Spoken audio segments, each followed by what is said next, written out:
अस्सलाम वालेकुम नाज़रीन, दवाखाना ताल्लुक़ सैन से हकीम इफ्तिख़ार ताली बात कर रहा हूँ। उम्मीद है आप लोग खैरियत से होंगे। आज का हमारा टॉपिक है ग़िज़ाएँ और उनकी हज़म होने की मुद्दत। आज आपको मैं ऐसी ग़िज़ाएँ बताऊँगा कि वो हज़म होने में कितना टाइम लेती हैं, उनको कितना वक़्त लगता है।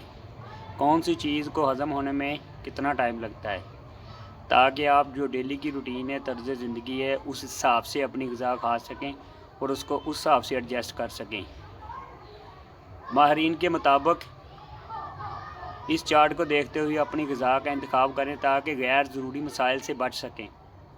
पानी हज़म होने में कोई वक़्त नहीं लेता, इसलिए ज़रूरत के मुताबिक जितना चाहें पिएँ, लेकिन ख्याल रहे कि खाना खाने के फ़ौरन बाद ऐसा करना नुकसानदेह है, इसलिए हमेशा पानी पहले पिया करें। खाना खाने के 1 घंटे बाद पानी पिया जा सकता है। कच्ची ख़ुसूसन हरी सब्ज़ियाँ सेहत के लिए बहुत मुफीद हैं और हज़म होने के लिए 30 से 40 मिनट लेती हैं। पकी हुई सब्ज़ियों को हज़म करने का अमूमी टाइम 40 मिनट बताया गया है। डेयरी मसनूआत इतनी आसानी से हज़म नहीं होती, ये 2 घंटे का वक़्त ले सकती हैं। आलू की चिप्स, आलू फ्राइज़, समोसे, पकोड़े वगैरह 1.5 से 2 घंटे में हज़म होते हैं। गाय का गोश्त पसंद करने वाले ध्यान रखें कि इसे रात को खाना इतना फ़ायदेमंद नहीं, क्योंकि ये हज़म होने में तकरीबन 180 मिनट यानी कि 3 घंटे से ज़्यादा का वक़्त लेगा।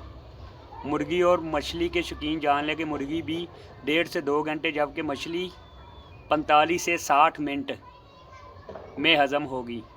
इसी तरह जो मटन है वो भी आपके 3 से 4 घंटे लेगा। खुशक मेवा जात को मैदा तकरीबन 3 से 4 घंटे में शरफ़ कबूलियत बख्शता है, इसलिए खाना जब भी खाएं इस सोच और इस हिसाब से खाएं कि खाने को हाज़मे में कितना टाइम लगता है, और पर इस टाइम में आप जो खाना ज़्यादा जो मुगल्लज़ या हैवी खाने की कोशिश करें कि दोपहर के वक्त खाएं। उम्मीद है मेरी आपको वीडियो पसंद आई हो। अल्लाह ताला आपको सेहत और तंदुरुस्ती दे। दुआ में याद रखिएगा। ओके, अल्लाह हाफ़िज़।